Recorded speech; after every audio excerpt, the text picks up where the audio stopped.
Hello, Walton County. I'm continuing the introduction of different prominent Walton County leaders and Walton County business people that have, along the way, have made Walton County and Monroe a big difference. And today I have Mr. Harry Brown with us. He's been a long-time businessman here in Walton County. His daddy was a businessman here prior to that. And so part of the 200th celebration of Walton County, I'm going to be interviewing him today and letting him tell us a little bit about his time here and what all he's seen change in Monroe and Walton County. Mr. Harry, we're glad to have you here today, and I'll just let you tell us a little bit about where you were born and a little bit about your childhood and how you wound up downtown Monroe.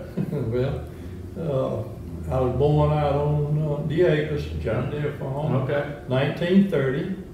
And during the middle of the Great Depression, and it was very lean out there, and my dad needed something a little bit better for his little family, and Mr. Emory Gordon was a high sheriff, and he was Daddy's uncle, and he brought my father to town in a little service station right down here on Spring Street, a little wooden building. Okay.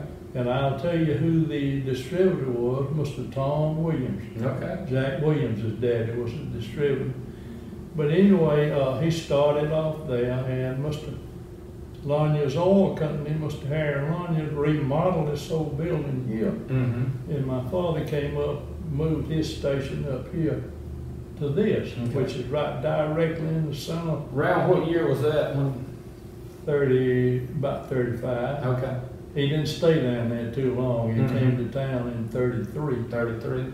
And my father moved his family down here right where the theater burned. It was a big two-story brick house. It had 4 apartments in it. And we lived in 2 rooms. My grandma Brown lived upstairs. There was a lady upstairs had a beauty shop, Ms. O'Kelly, who was Randy Garrett's grandmother. Okay. And then your folks, Mr. Adcock, Lamar Adcock's daddy. Okay. And he moved his family on the other side of the hall. All the farmers had to come to town during the Great Depression. My daddy brought his cow and his hog and planted a garden out back there. Pretty amazing in downtown Monroe. Oh, absolutely, that's the way it was. That's right, because that's how you survived. You fed and raised what you eat. He was able to milk his cow and do the necessary things you do on the farm, and that helped. And my mother worked in the cardwood plant, but before the cardwood, she took in sewing. She was a seamstress. Okay. And back in those days, there was lots of girls that had polio. And they would have to have they couldn't go to Acock's department store and buy a dress without it being altered or complete to make it work. And my mother could take a pattern and make them a dress. Good. And she started off doing that. And so that's the way that we survived up to a point. But when he got a hold of this bigger building, with the courthouse, people coming in and out, and the farmers coming to town, and like I told you before, they love to talk about how far along the crop. That's right. That was big time talk back in those days. So that was all back in the early 30s. And I can bring you up to 34, 35 for the kindergarten I told you about. There you go. You went to school, you said, on Church Street, It was an old big building on Church Street that would actually sit behind the National Guard Armory. And they tore it down. And then across the street, the big red building was junior high. Okay. But there was a very startling thing happened. When they put us in the first grade, 36, the high school burned. It was right over here. Okay. What they call Bowl Springs, that right there. North Madison and Bowl Springs. It was a high school, so the people in high school got our building. Okay. And I went to school right back here in that office that you got is for your meeting room. Okay. And that was the grand jury room. I went to the first grade right there. And also, Second grade was in the Baptist church. Third grade was up here in the old Methodist church that's set on the corner in that vacant lot where Scoops is. Okay. Across the street. But and then the time I got in about the fourth grade, they got the building ready, and we got to go back in our school. But I went to school right here. Okay. So, and then you graduated from there. Is that where y'all graduated in the auditorium? Oh yeah, okay. Back over there. Okay. What year was that you graduated? 47. 47. 47. I've been out 71 years. All right. That's good. But all during that time, you worked here at the gas station. Oh, right? absolutely. I mean, that's just the way it was. Did you have any brothers and sisters? No brothers. Had a sister, but she was at home with her mother. Okay. But, so you and your daddy run the business? Oh, yeah. And he would leave, but believe it or not, he would leave it with me when I was 7 years old. All right. And I explained to you how the old pumps. That's right. Pump the gas up in there and measure up in the glass bowl, and you could see it going into the, and you measured off how much. But anyway, I guess that sort of brings you up to the way we got started, that's how right. we lived, and how lean things were. But my mother and father did make a living for us. They made a living for us. And at one time, we had 2 big cotton mills down there. And sometimes they could work 3 days a week, but they knew they were going to get a paycheck. And that was real big for Walton County. That's that right. was a plus. Guaranteed money. Well, you know, you got a paycheck. I mean, that was big stuff. That's right. But anyway, that sort of brings you up to the war years, before the war years. Now, the war, of course, started in 41, but there was a lot of lapse time in the old filling station over there. And we did a lot of business. We fixed a lot of flat tires, city recalipers, and all those boys were in business. You were the only one in town. We were the only one just about fixing tires and pumping gas. And there wasn't no paved roads then. I'm sure every road was dirt. Everything out there was dirt. Good Hope Road didn't get paved till, I think, about 69. Okay. Maybe it was 59, something like that, when the Good Hope Road got paved. And it was one of the big roads. Yeah. It was Highway 83 down there. But anyway, I don't have a date just exactly, but I was already driving the car. I remember one time we went to a basketball game in Boston. My dad had a Buick. And the road was so rough, when we got down to Boston, and it shook the battery out of the thing. And we had to tie the old battery back in the car. Yeah, I've heard a lot of stories of how bad the roads. My grandmama used to tell me if they had a little rain, you know, they over on Pole Hill down near Cowpens, you know, they said they had poles laying out there that you had to put under your vehicle to help you get to the top of the hill. Oh yeah, well, back in those days, you did what you had to work with. That's right. That's the way it was. It wasn't like calling a wrecker.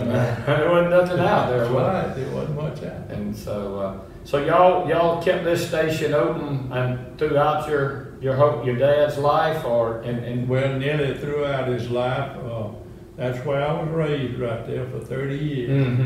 And like I said, Mr. Lewis Howard and Mr. Doc Sauls were right here, and we could see them, and they could see us. That's right. It was pretty good protection. You're right.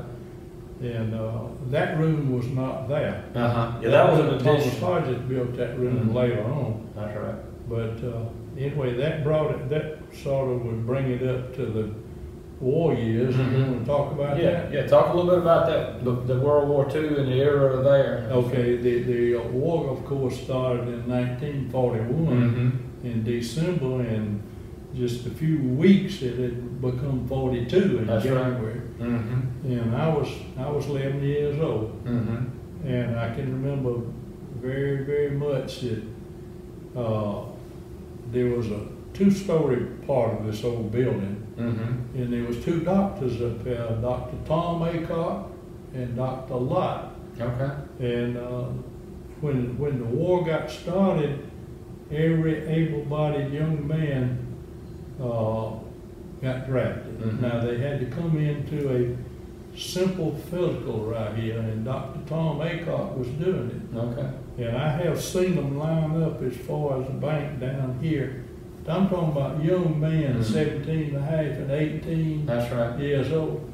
And he would give them a physical and line them up, and there would be a bus, which would be a Walton County school bus to come pick them up and carry them to Atlanta, to Fort Mac or where they carry. Okay. But I saw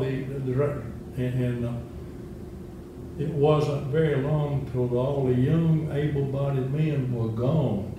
They were actually gone, and the older men and the ladies had to go to work. A lot of the women on the farm that hadn't worked had to go to work. Okay. And they worked in the mill. They worked in these 2 plants out here. Believe it or not, from where we sit, and we can look out this window, there was 200 ladies worked right there. One of them was the old plant that's torn down called Southeastern. Okay. And the other one was a potluck building. That's right. At the Callwood. And they cut it in half. I remember the Callwood, but I don't remember the Southeast. Well, it was right yonder. Okay. And the gentleman that owned that was Mr. Coleman Wright. And then, of course, the fellow that ran that one over there was Harold Whitehead. Okay. But they ran them all during the war. And so the ladies come back and run those plants then. They were all at home on the farm. They went to work. I mean, everybody went to work. Everybody had to take care. Everybody went to work. Because all their sons were all overseas fighting. Everybody was working for the war effort. And they were getting up scrap metal and whatever they could do. And this was back during the war. That's right. War years. Now, so I would imagine that y'all's business hurt a little bit too during that time. Well, there was 2 things that happened during that. I'll have to brag about it just a little bit. They had designated my daddy to be the tie inspector. Now, the tie inspector amounted to each one of the old passenger cars' tires had a serial number on it. Okay. If you had a Model A Ford, if you had a little better car, and you had a set of tires on, you had to register your serial number. Okay. So it was my dad's job supposed to be for the county, and we did get a lot of serial numbers. Okay. And put them on a piece of paper and record them. He had a little file that he kept on, and then gasoline was rationed. I knew it was rationed. And if you were just a regular family man, then you got an A sticker put in your window, and that's all you got. Okay. You had the stamps and all, you didn't get any more. And if you did any way different, you got in trouble. But so then the next thing that came along was the fear, the going on fear of an air raid. And everybody sort of thought there might be a possibility that they'd have an air raid. So Monroe had to have an air raid signal. Okay. They already had the old fire department, and it had the old. You heard the old. I remember that alarm. The downburst took it out in '91. And they never put it back. That's right. Never put it back. All right, I'm going to tell you where the air raid was. Okay. Right upstairs here in this clock. Okay. Mr. Doc Sarle's job was to wind, so the clock had to be wound with a wind. It's like throwing a bucket of water. Okay. He'd have to go up in this thing and wind the clock. I've been up there with him many times.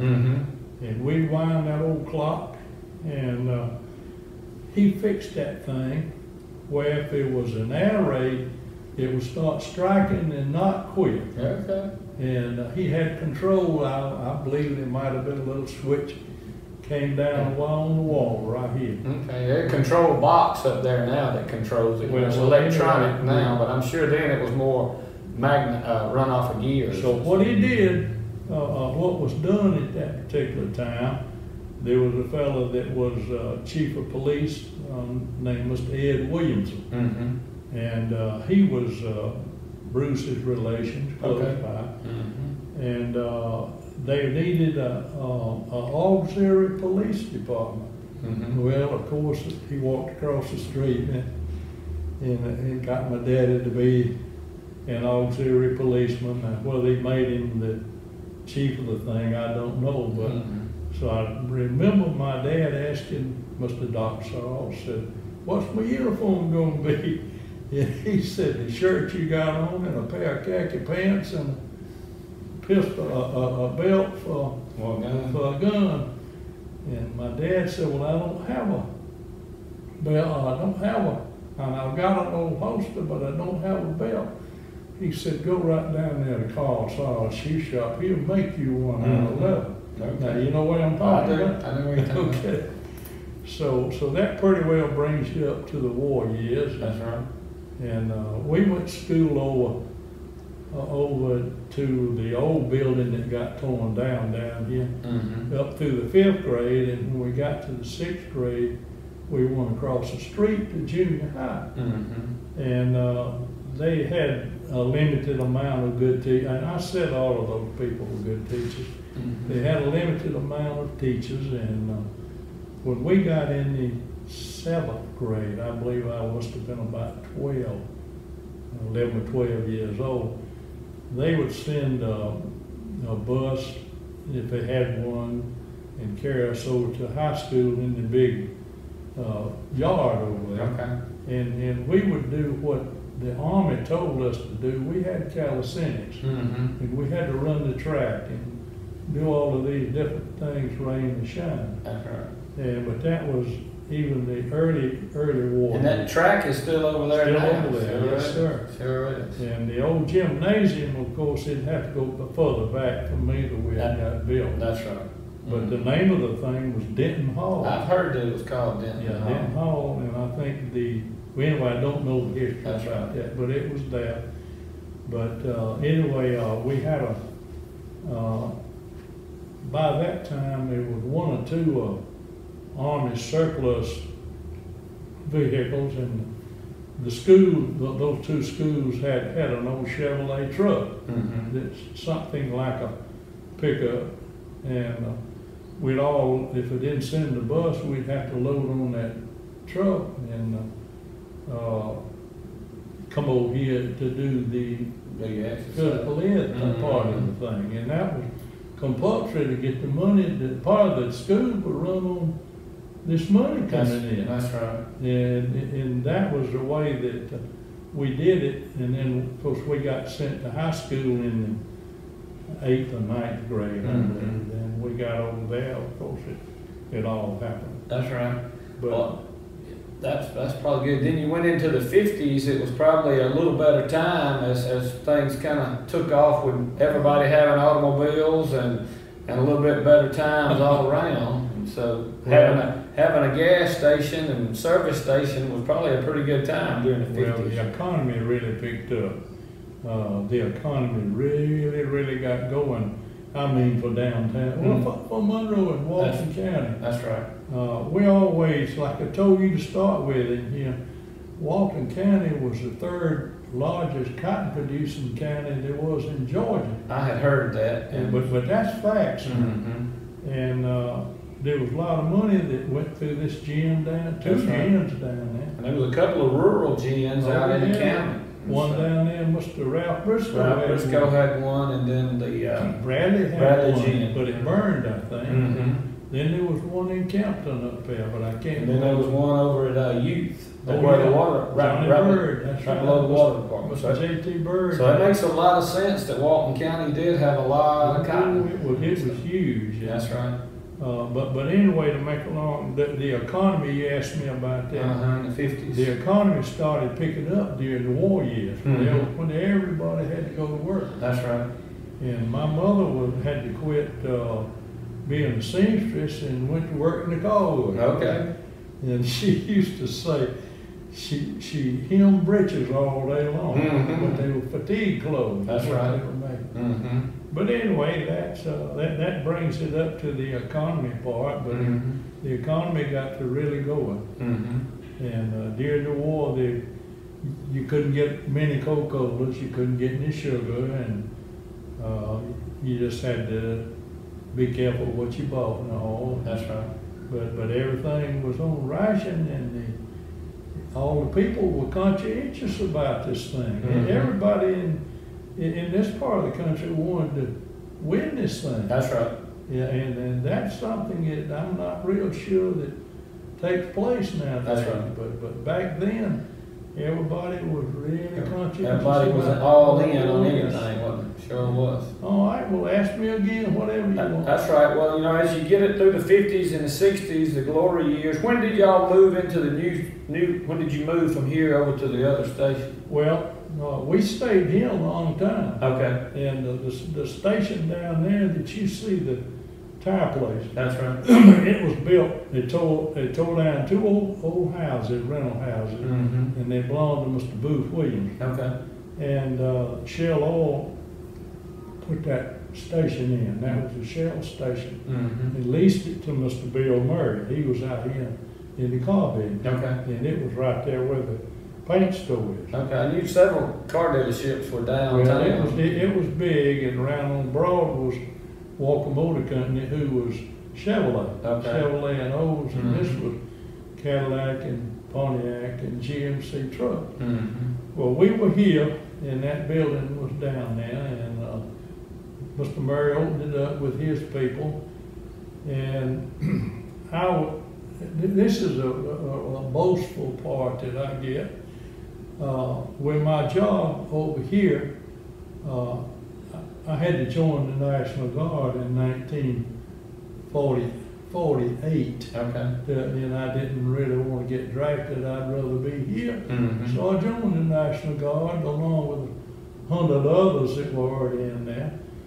And went in and kept working. And we had two youngsters and needed a little extra money. And I asked the fellow right in this room down here about a school bus route. Okay. And his name was Clyde Pierce. Okay. And so... You become a bus driver, huh? Well, I drove a Walton County school bus 10 years. All right. And I had That was in the late 40s? Well, I started in 54. Okay, 50s, okay. 54. But the fellowship I had with those children was priceless. That was good. But that brought you a little extra money in. Well, the thing that I was going to tell you, there was no paved roads. And they gave me the Bowl Springs route, which was the roughest one there was. And the old gentleman had gotten old, and he decided he wanted to give it up, and they let me try it. And we did, I did, and I drove it 10 years. All right. And saw some of the roads get paved.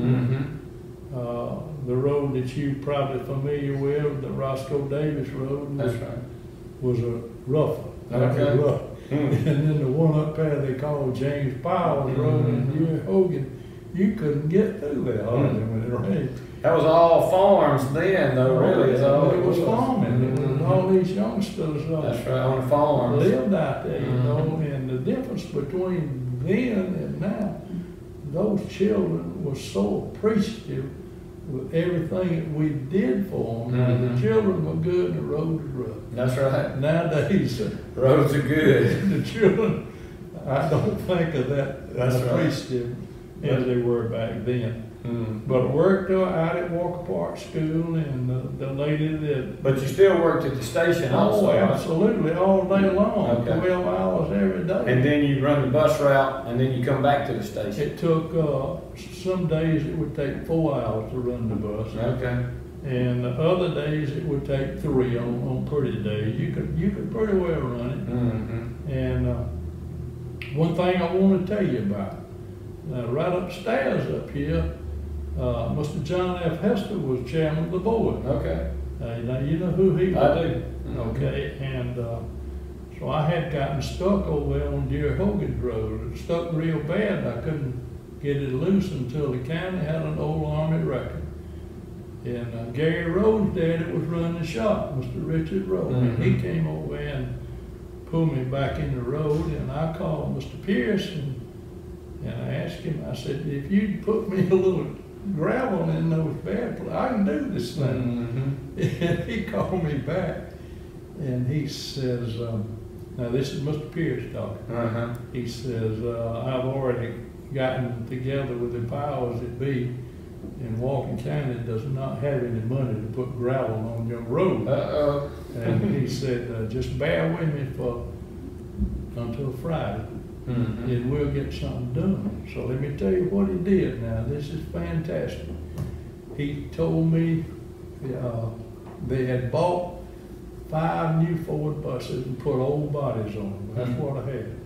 And the thing had highway tires on it trying to run them muddy roads. Well, he said, carry your bus down to City Recap, which was down behind the Ford place. Okay. So I carried it down there, and he had that same old Chevrolet pickup. It was Army surplus and a great big old cow trailer, and had been to Atlanta to the Army surplus and had a load of GI tires. Had some grip on it. You're right. And we put them things on there. My troubles went away. All right. But anyway. Well, that was good. And so did you said Murray opened the Shell station, but did you? So y'all eventually moved there, though, right? Well, that was during the time when I was very lucky in the National Guard in 40, 48, 49, and we got mobilized in 50. But we didn't have to go overseas, but we had to make our time at Fort Stewart back and forth. And I got put in the medical corps with Dr. DeFreeze. You ever heard of him? Never heard of him. Oh, Dr. DeFreeze. Well, anyway, he was a local doctor, but he was an Army doctor. And I got put in there with him. And that was when I had made some rank and all, and Mr. Murray offered me the station. It was an all-night station and a big station sitting further back than this one. And this was the highway between Athens and Atlanta, two-lane blacktop. And Mr. Murray was keeping it open at night, but he wasn't satisfied with the results. That's right. And he wanted to lease it. So he kept on coming around there to here and asked me if I would take it. And I told him, I says, now you can relate to this. I said, I'm making $110 a month off this school bus. And I'm making $110 off the National Guard is about what it worked out at. And I said, my daddy's paying me $42 a week. And I said, I got $100 a week. And I said, now this was in let's see, I took the Shell station in 1961, the year I was born. And now you know where I'm saying, he's born in 61. That's when you took the Shell station? That's right. And your daddy still had the other station? Yeah, he stayed up here for a while. But he didn't want to, but he did. And during that time, he had sold, him and Mr. Lanyas, he owed Mr. Lanyas a great deal on the building. And it was sold to Mr. Jim Williamson for a furniture store. I remember the furniture store being there. Nobody ever made a success out of the big old garage. But, and I'll tell you something else that you might think of. The Coca-Cola plant was around here on Broad. I didn't know that. Coca-Cola was always down here on Spring Street. No, the Coca-Cola plant was on Broad. And they had to load the Coca-Colas out the back door of that bottling company and load about 4 trucks, and maybe more. And they had to load them in cold weather, rainy weather, and what the weather was, they had to load them. So he rented that there's a big thing in the back of a great big old thing that was a garage back then. And they did bring the Coca-Colas down on a dolly looking thing and put them in the building, and they could back those trucks in there. Out of the weather. Load them out of the weather. That's good. Well, and back then the Coca-Cola crates and the trucks had to be painted the orange color, I think. But they painted them and did all around back there. And my dad got a little revenue off of that, which was good. So did he move in with you at the other station? He did after a little over a year. He stayed up here. And that was in the 60s, and so how long did you stay in that Shell station for the 60s? Well, I stayed down there until I stayed down all that time doing business. What was on the land where your current building is now? Well, Bill Nash Chevrolet Company had an old three base station. I got a picture of it. Maybe it may be down here. Mr. Brown may have it down there with the archives. Okay. But he had a cleanup shop, and that was the used car lot out front and behind back there where we are with the warehouse where he stored his new cars. Okay. And down on the low end was a little service station, and there was a fellow that ran the little station, and his name was Mr. Prince Connor. You ever heard of him? I think I've heard that name. P.K. Connor. I remember that name. He ran the station. And Mr. Bill Briscoe, who was Standard Oil agent, had rented the thing, and all the property down there belonged to a fellow named Joe Sigmund. He used to be a Chevrolet dealer. Okay. And sold it out to Bill Nash.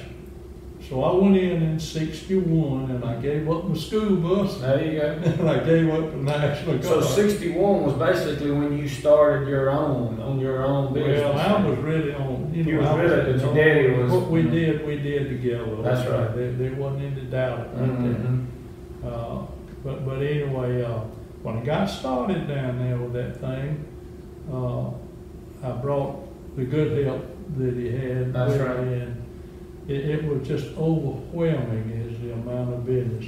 And I'll tell you one word of wisdom you need to understand, and it was told to me. I looked up, after I'd been down there, I looked up, and my daddy came walking down the street. He said, "Son, come out here in the street. I got something I want to tell you." Well, I couldn't imagine what was wrong. And he said, "Son, I want to tell you something." He said, "You got 200 ladies out here." And out of the 200, about half of them are kinfolks. And he said, "Whatever you do," and I remember this till the day I die, "whatever you do, don't say anything against anybody. If you can't say something about somebody, then it's all right. Just don't say it. Just don't say it." But don't. And that goes for you and I today. That's right. It still works out. Sure does. So don't, don't say anything against anybody. That's right. So you bought that land from the Chevrolet from Bill Nash? No, Bill Nash didn't own it. I bought it from Joe Sigmund. Sigmund, okay. So Sigmund owned it. And then, yes, sir. Okay, Nash just run the Chevrolet for him? He was Chevrolet dealer. Okay. He rented that. And so Sigmund wasn't from here? Social Circle. Okay. He was from Social Circle. And Mr. Joe Sigmund was the one that had built the Big Apple store where Peter and I remember that. And he had the Chevrolet, and I bought it. And it was a big undertaking for me to buy that thing. It was a big undertaking for me to buy that lot because my Shell station was over here. That's right. Was going gangbusters. It was going good.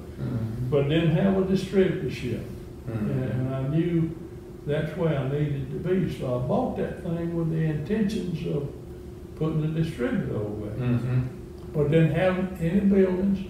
All I had was a piece of property. There you go. And, good vision, though. You had a good vision of what you wanted to do. I knew what I wanted to do. That's right. And so one day I looked up, and this guy pulled in up there and wanted to talk. And he was with Mobile Oil. Okay. So he said, "We have looked all around Walton County, and we think it's where this thing wants to be, a distributor, and this is where we think we want to put one, and it belongs to you." I said, "Yes, it does."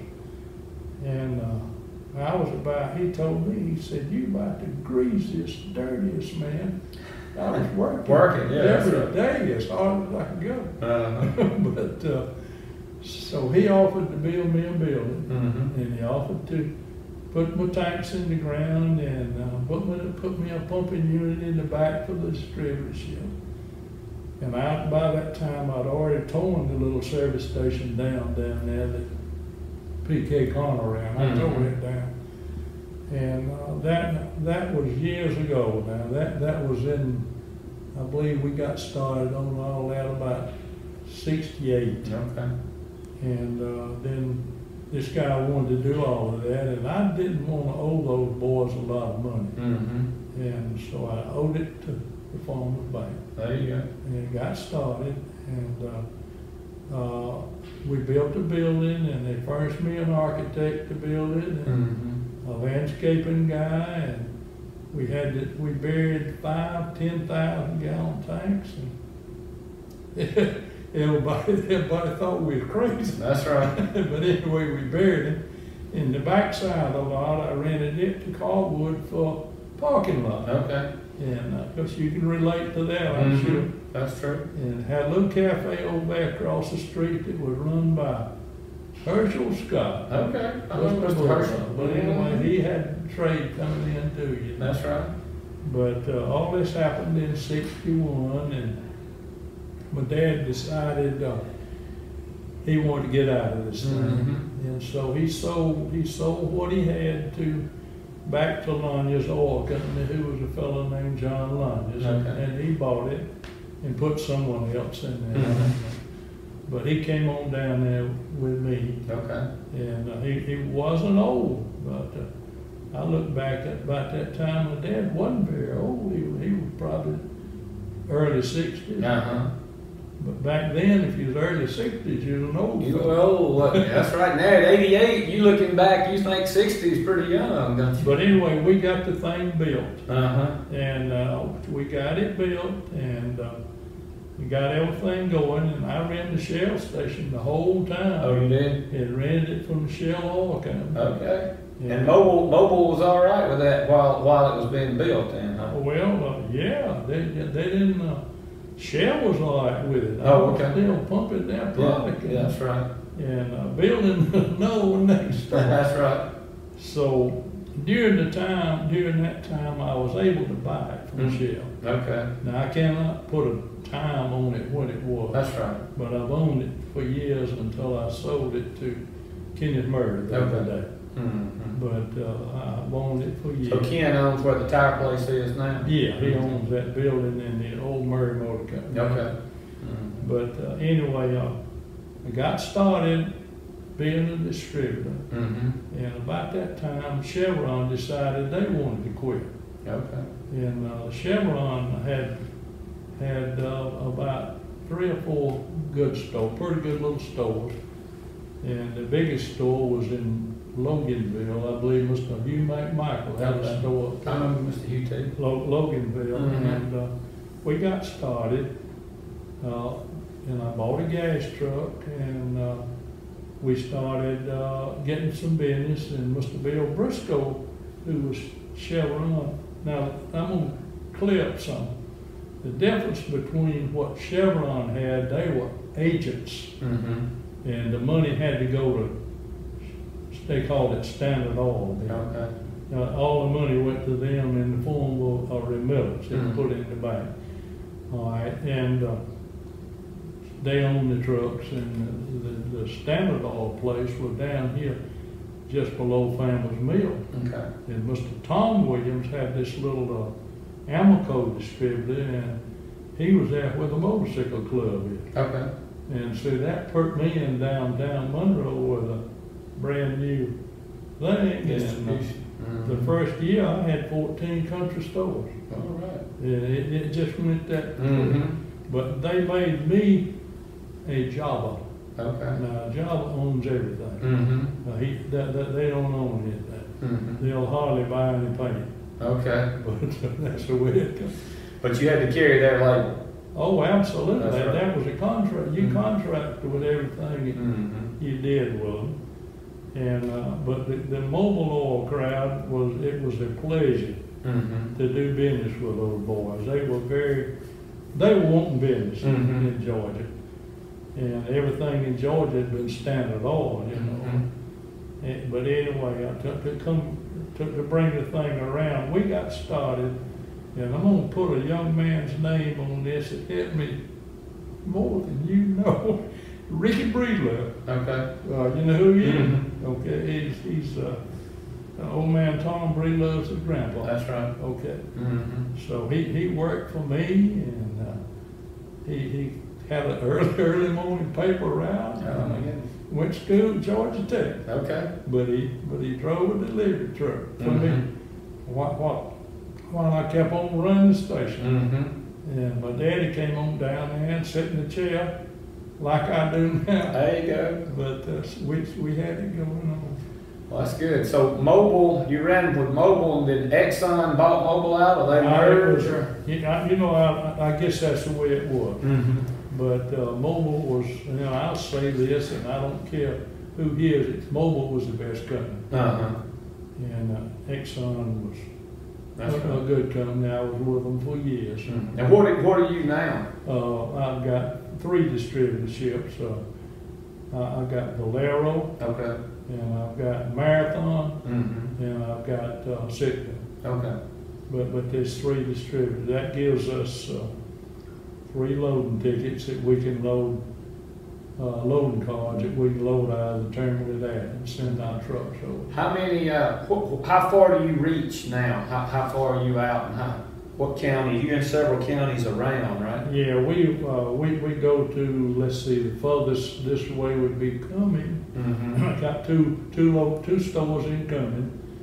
Got one in Lawrenceville. The furthest we go down this way is Sparta. Okay. We got a store in Sparta, Mm-hmm. and then they're just all around. So you're pretty much a regional distributor then. I am. I guess you'd say I was the original That's right. distributor, job for. That's right. The rest of them had been agents. That's right. Commission. Well, I'll let you tell us a little bit about the current operation and the current family who you have, family members. Still a family-run operation, and I know you and your wife, y'all have always been there and been a big part of it. And I think now your son-in-laws and some of your grandchildren are in part of it. Just tell us a little bit about that, and we'll kind of wrap up on telling us a little bit about what's going on currently now. All right. Well, my son worked for me for all these years, Al Brown, Mm-hmm. and he sort of decided he didn't want to work that way, and he's running the marina boat place down at Lake Oconee. Okay. I didn't know that. That's He's good. a boatman. Okay. So he's doing that right now. Mark says it's probably the only job that he's ever had. He's your son-in-law, right? He's son-in-law. Son-in-law. And then he's got 3 sons, Mm-hmm. and 2 of them down there with me, because Wesley. That's right. And then Taylor, the second boy, is down there. Okay. And he's driving the truck and he's a warehouse. So they learning to be able to succeed you down the road. Well, I think they saw it doing. Okay. But And that's right. So brown oil will be around for a long, long time. It's what you've laid the roots and the groundwork for it to continue to be on probably over the next 100 years of Walton County. Well, I asked them not to change the name. That's right. I want to keep the name. That's right. I asked them not to do that. Mm-hmm. And but it's big right now, and we cover a lot of ground, and the ones I told you that's just touching the surface. And there's 44 stores that we go to Right. with these trucks and all this. There's 6, 7 trucks that we run out of there. Mm-hmm. And then we do what we call some common carry business. We have to hire somebody to haul some that we get in a tight.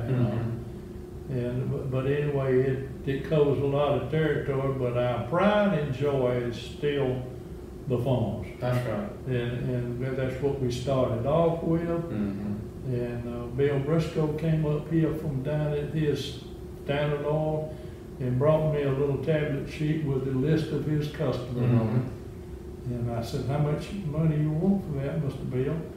He said, "They got to go somewhere." There you go. So yeah, there's still a good many farmers in Walton County, and then construction businesses and things like that. And I know you work with all those, and it's just an honor to sit here and listen to you tell us the history of Walton County and Monroe, and that's kind of been the goal of the people that we're interviewing. And I really appreciate you taking the time coming over here today and giving us a enlightening past of Monroe and Walton County and how you started and how you have been successful.